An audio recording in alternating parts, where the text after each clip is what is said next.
말씀 요한계시록 6장입니다. 신약성경 405면입니다.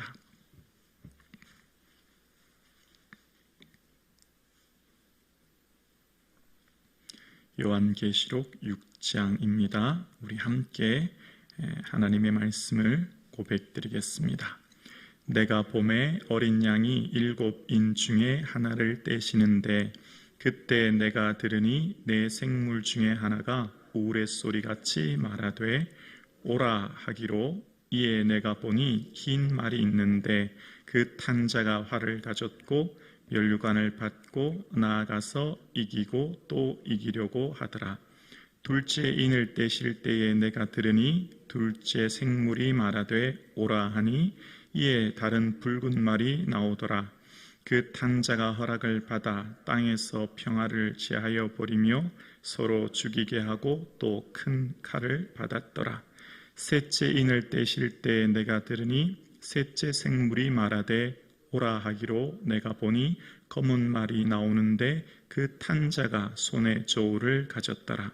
내가 내 생물 사이로부터 나는 듯한 음성을 들으니 이르되 한 데나리온의 밀한대요 한 데나리온의 보리석대로다. 또 감람루와 포도주는 해치지 말라 하더라. 넷째 인을 떼실 때 내가 넷째 생물의 음성을 들으니 말하되 오라 하기로, 내가 봄에 정황색 말이 나오는데 그 탄 자의 이름은 사망이니 음부가 그 뒤를 따르더라. 그들이 땅 4분의 1의 권세를 얻어 검과 흉년과 사망과 땅의 짐승들로부터 죽이더라. 다섯째 인을 떼실 때에 내가 보니 하나님의 말씀과 그들이 가진 증거로 말미암아 죽임을 당한 영혼들이 제단 아래 있어 큰 소리로 불러 이르되, 거룩하고 참되신 대주제여, 땅에 거하는 자들을 심판하여 우리 피를 갚아 주지 아니하시기를 어느 때까지 하시려 하시나이까 하니, 각각 그들에게 흰 두루마기를 주시며 이르시되, 아직 잠시 동안 쉬되 그들의 동무 종들과 형제들도 자기처럼 죽임을 당하여 그 수가 차기까지 하라 하시더라.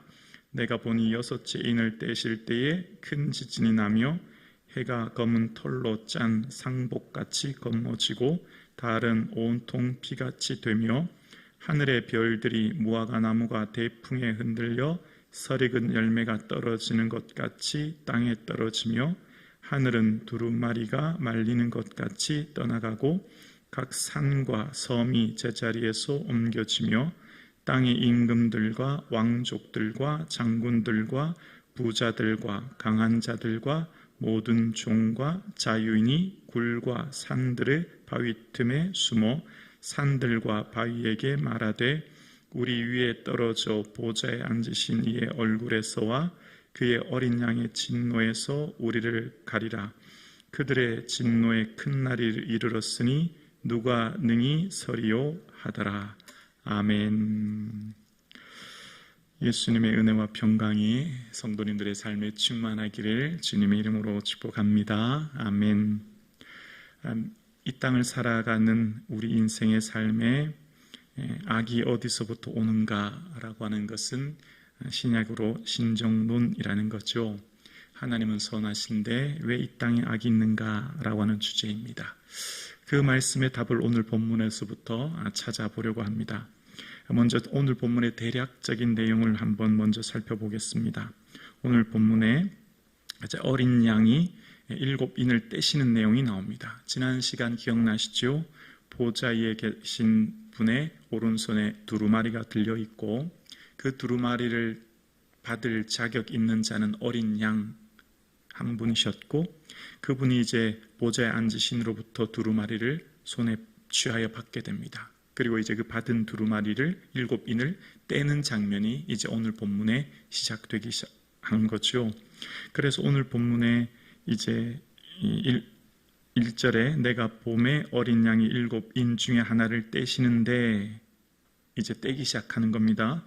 우레소리에 오라 하기로 2절에 이에 내가 보니 흰 말이 있는데 그 탄자가 활을 가졌고 면류관을 받고 나아가서 이기고 또 이기려고 하더라.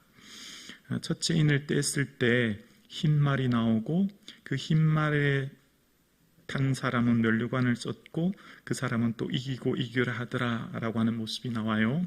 자, 그리고 둘째 인을 떼실 때는 또 오라라고 하는 말과 함께 붉은 말이 나오고 그 붉은 말을 탄 사람들은 화평을 대하여 죽이는 큰 칼을 받았다라고 해요.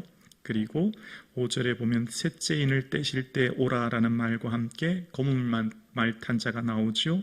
그 검은 말을 탄 자의 손에는 저울이 들렸고 그래서 그 저울에 들린 음성과 함께 이제 이야기가 시작되고 7절에 보면 넷째 인을 떼실 때 또 오라는 말과 함께 청황색 말이 나오고 검과 흉령과 사망과 땅의 짐승들이 나온다. 자, 여기까지 이제 이야기가 있어진 후에 다섯째 인을 떼실 때 죽임당한 영혼들이 하나님 앞에 소리치는 내용, 그리고 여섯째 인을 떼실 때 큰 지진과 함께 우주적 대격변이 일어나고 큰 진노의 날이 이르렀다라는 게 이제 오늘 본문의 대략적인 내용 개간입니다. 이제 순차적으로 이렇게 일어나는데요. 먼저 흰 말을 가지신 이가 면류관을 받고 이기고 또 이기려고 하더라라는 표현이 첫 번째 나옵니다. 흰 말이라고 하고 또 면류관을 썼고 이기고 이긴다라는 표현을 쓰니까 굉장히 좋은 이미지로 다가오지 않습니까? 이 첫 번째 인을 떼실 때 흰 말을 탔고 면류관을 썼고 이긴다라는 표현을 보면서 이 이미지를 굉장히 좋게 생각하는데, 그래서 이 부분을 대부분 어떻게 해석하냐면 19장 11절 자막 한번 보여주실래요? 이 부분을 재림의 때 오실 예수 그리스도 어린 양을 표현하는 내용이 19장에 나오는데, 내가 하늘이 열리는 것을 보니 보라 백마와 그것을 탄 자가 있으니 그 이름은 충신과 진실이라 그가 공의로 심판하며 싸우더라 라는 표현이 나와요. 이건 이제 다시 오실 예수 그리스도의 모습을 표현하는 건데, 그래서 이 본문을 인용하면서 대부분 여기서 많은 분들이 이 흰 말을 타고 오는 분은 다시 오실 주님이시다 라고 하는데, 그것과는 조금 다릅니다. 왜 그러냐면 지금 예수님은 어디 계시죠? 1절에 이미 나와 있죠. 1절에 어린 양이, 우리 죄를 위해서 세상 죄를 지고 가신 어린 양은 1절에 이미 어린 양이 7인을 받으셨죠. 그리고 그 7인을 어린 양이 지금 떼고 계신 거예요. 그러니까 순차적으로 하나씩 뗄 때마다 흰 말을 타고 또 검은 말을, 붉은 말을 타고 검은 말을 탄 것들이 나온다는 표현을 하니까 그것과는 조금 차이가 있는 거예요. 그럼 이것은 뭔가, 흰 말을 타고 면류관을 받고 이기고 또 이기려고 하는 것은 뭔가라고 할 때, 이것은 그리스도를 미혹하는, 마치 그리스도처럼 보이는, 메시아처럼 보이는 것, 즉 거짓 그리스도라는 것입니다. 보십시오. 조금 전에 아까 후반전에 읽었었던 것처럼 백마를 탄 자, 이름과 중심과 진실한 자처럼 보이는, 그렇게 보여지는 그리스도, 메시아처럼 보여지는 것이기 때문에 그리스도를 미혹하는 거짓 그리스도라는 거예요. 자, 그리고 둘째 인을 떼실 때에 오라라고 하면서 붉은 말을 받아 탄 자가 나오는데, 그 탄 자가 어떤 허락을 받았냐면 큰 칼을 받았습니다. 그리고 죽이게 합니다. 칼로 죽이는 것, 이건 뭐죠? 전쟁을 의미하는 겁니다. 전쟁을 일으키는 것을 이야기하죠. 그리고 5절에 셋째 인을 떼실 때 붉은 말 탄 자가 나오면서 저울로 이것들을 재는데, 세상을 이것들을 재면서 얘기하는 상황은 이 곡식값이, 이 기근 때의 곡식값이 천정부지로 올라갔기 때문에, 이것은 당시 검은 말 탄 자의 이 저울의 비유는 기근을 이야기하는 것입니다. 기근을. 그리고 넷째 인을 떼실 때 7절 이하에 나오는 청황색 말, 이 청황색은 녹색이에요. 녹색, 우리는 녹색이 굉장히 푸르고 좋은 의미지 않습니까? 근데 여기 성경에서 지금 이미 말하고 있는 녹색은 우리가 피부에 멍이 들 때 녹색이고, 사람이 죽었을 때 시체색이 녹색이 되는 거기 때문에, 여기서 이 청황색 탄 자가, 이 자의 이름이 가지고 오는 이름은 8절에 보면 사망이니라는 표현이 나옵니다. 즉 죽음이라는 거예요. 죽음. 그리고 죽음과 음부, 지옥이 따른다는 겁니다. 자, 그래서 8절에 다시 한번 볼게요. 8절에 보면 내가 봄에 청황색 말이 나오는데 그 탄 자 이름은 사망이니 죽음이라는 거예요. 음부가 그 뒤를 따르더라. 음부는 죽은 자에 거하는 곳 지옥을 말하고요. 그들이 땅의 4분의 1의 권세를 얻어 검과 흉령과 사망과 땅의 짐승들로서 죽이더라. 검은 두 번째 인을 떼실 때, 흉년은 세 번째 인을 떼실 때, 사망은 네 번째 인을 떼실 때, 땅의 짐승들은 첫 번째를 비유하는 겁니다. 자, 그래서 잠깐 저를 봐주실래요? 이제 요한계시록은 일곱 나팔, 일곱 대접에 대해서 지금부터 이제 계속 나와요. 지난번 말씀드렸죠? 두루마리는 일곱 인과 나팔과 대접, 종말 심판에 대한 시나리오를 주님이 이제 이것으로 설명하기 시작한다고요. 그런데 이 일곱 인 나팔 대접의 첫째, 둘째, 셋째, 넷째까지는 순차적으로 일어날 일들에 대해서 설명하는 게 아니라 동시다발적으로 순서가 섞여서 일어날 일들에 대해서 이야기하는 거예요. 그러니까 칼, 전쟁, 저울, 기근, 청황색 죽음과 같은, 그러니까 전쟁과 칼과 죽음과 같은 그런 일들이 현재 일어나고 있음을 이야기하는 거죠. 그래서 현재 지금 그리스도인들, 초대교회 그리스도인들이 살고 있는 삶의 형편이 이런 전쟁과 기근과 죽음의 현실인 거예요. 그리고 특히 1세기 후반 그리스도인들은 믿음 때문에 더 큰 박해를 받고 있는 상황이죠. 그래서 그 다섯째 인을 떼신 후에 표현 속에 이 믿음의 성도들의 고백이 나옵니다. 9절입니다. 다섯째 인을 떼실 때 내가 보니 하나님의 말씀과 그들이 가진 증거로 말미암아 죽임을 당한 영혼들이, 죽임당한 영혼들은 순교자입니다. 믿음을 지키다가 순교한 순교자, 죽임당한 영혼들이 제단 아래 있어 9절에 큰 소리로 불러 이르되 거룩하고 참되신 대주제여 땅에 거하는 자들을 심판하여 우리 피를 갚아주지 아니하시기를 어느 때까지 하시려 하나이까 하니 라는 표현을 합니다. 주님, 우리가 얼마나 더 기다려야 주님 다시 오셔서 이 악한 세상 심판하려고 하십니까? 우리가 지금 이 박해받고 있는 상황 주님 보고 계시지 않습니까? 우리가 지금 이런 어려운 현실, 전쟁과 기근으로 말미암아 고통받고 있는 우리의 모습을 언제까지 주님은 보고만 계십니까?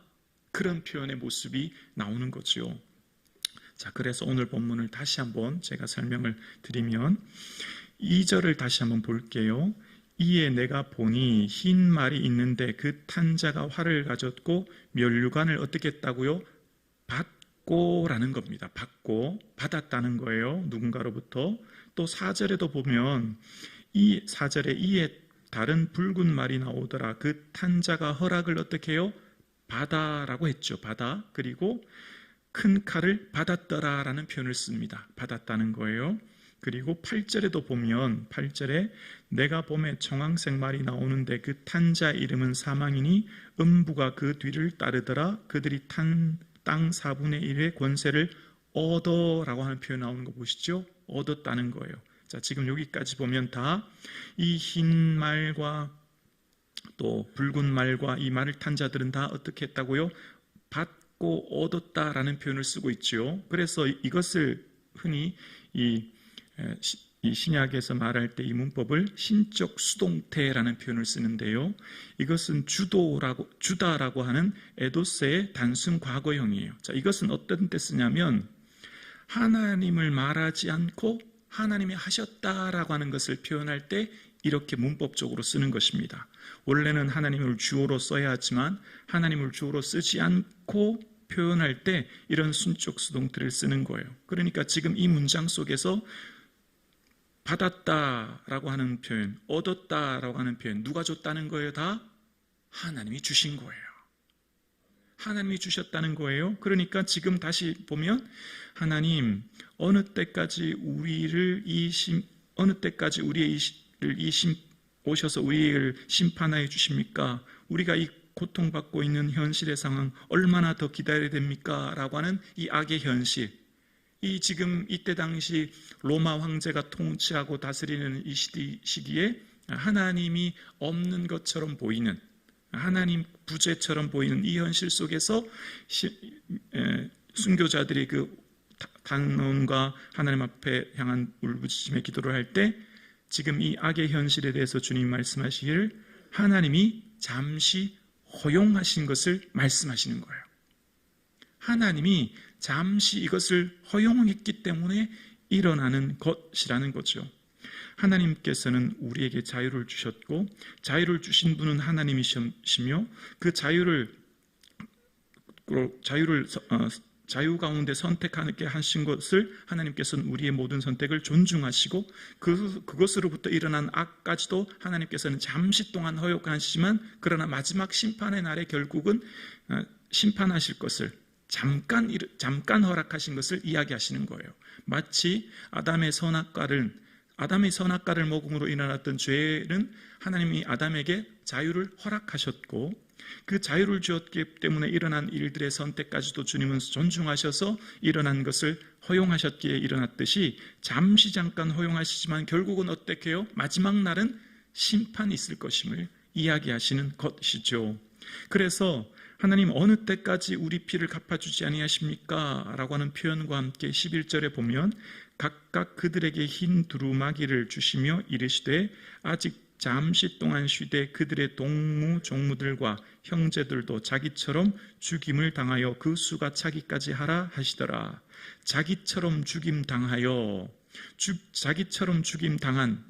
당했다는 표현, 지난 시간에 5장 11절에 어린 양이 죽임을 당한 것 같다라는 표현은 기억나시죠? 어린 양 대신 예수 그리스도께서 죽음으로서 승리하셨다라고 하는 말씀이죠. 죽음으로서 승리하신 것은 십자가에서 죽으심이 그것이 사망이요 죽음 같지만 그것이 부활이요 생명이요 영생이 있음을 이야기하시면서 그래서 오늘 우리에게 어떻게 그러면 살아야 할 것인가? 이 악의 현실, 이 고난의 현실, 마치 하나님 부재처럼 보이는 이런 현실 속에서 이 어려움 가운데 하나님 언제까지 우리의 이 원한을 갚아주지 않으십니까? 어떻게 이 현실 속에 살아야 됩니까? 라고 하는 상황 가운데 마치 그들의 동무 형제들처럼 먼저 앞서간 믿음의 순교자들처럼 또 예수 그리스도께서 십자가에 죽으신 것처럼 우리의 인생의 남은 인생은 그리스도의 남은 고난을 내 육체에 채우며 그 길을 걸어가는 것. 그래서 골로새서 1장 말씀 자막 한번 보여주실래요? 골로새서 1장입니다. 나는 이제 너희를 위하여 받은 괴로움을 기뻐하고 그리스도의 남은 고난을 그의 몸된 교회를 위하여 내 육체에 채우노라. 이제 우리의 인생의 모든 남은 육체의 삶은 그리스도께서 살아가셨던 그 십자가의 길 우리도 걸어가므로 예수님께서 함께 싸우며 나가셨던 그 진리의 길을 우리도 걸어가 이것이 진리의 길이요 이것이 영생의 길이요 이것이 생명의 길임을 알고 포기하지 않으며 살아가는 것. 어쩌면 1세기 로마 황제가 다스릴 당시의 시대처럼 오늘 이 시대에도 악이 횡행하고 하나님 없는 것 같은 이 고난의 현실 가운데 있는 우리에게도 이 본문의 말씀처럼 우리의 마지막 인생의 남은 길도 이 세상 진리, 이 세상 가치, 이 세상 모든 사람들의 가는 그 길을 쫓아가지 않고 예수님이 가셨던 그 길, 그리고 앞서간 믿음의 순교자들이 갔던 그 길을 우리도 걸어가므로 죽임당한 어린 양이 가신 그 길을 우리도 걸어가기에 이것이 생명의 길이요 이것이 진리의 길임을 알아 우리도 이 길을 걸어갈 수 있도록 오늘 본문은 우리에게 말씀하고 계신 거예요. 그래서 오늘 본문에 말씀하신 것처럼 이제 그날의 큰 진노의 날 17절에 그들의 진노의 큰 날이 이르렀으니 라고 하는 표현 속에 진노라고 하는 표현은 진노, 재앙, 심판, 다시 오실 예수님께서 오실 그날에 있을 큰 심판이 있을 것을 바라보며 이제 곧 오실 주님 오실 날을 바라보며 오늘 현재의 삶을 살아가라 라고 오늘 본문은 우리에게 말씀하고 계시는 것입니다. 우리가 걸어가는 길이 예수 그리스도께서 가신 그 진리의 길임을 알고 오늘 우리의 삶이 주님 오시는 그날까지 그리스도의 남은 고난을 우리 육체에 채우며 우리 남은 인생 예수 그리스도를 위해 걸어갈 수 있는 저와 여러분 되기를 주님의 이름으로 축원합니다.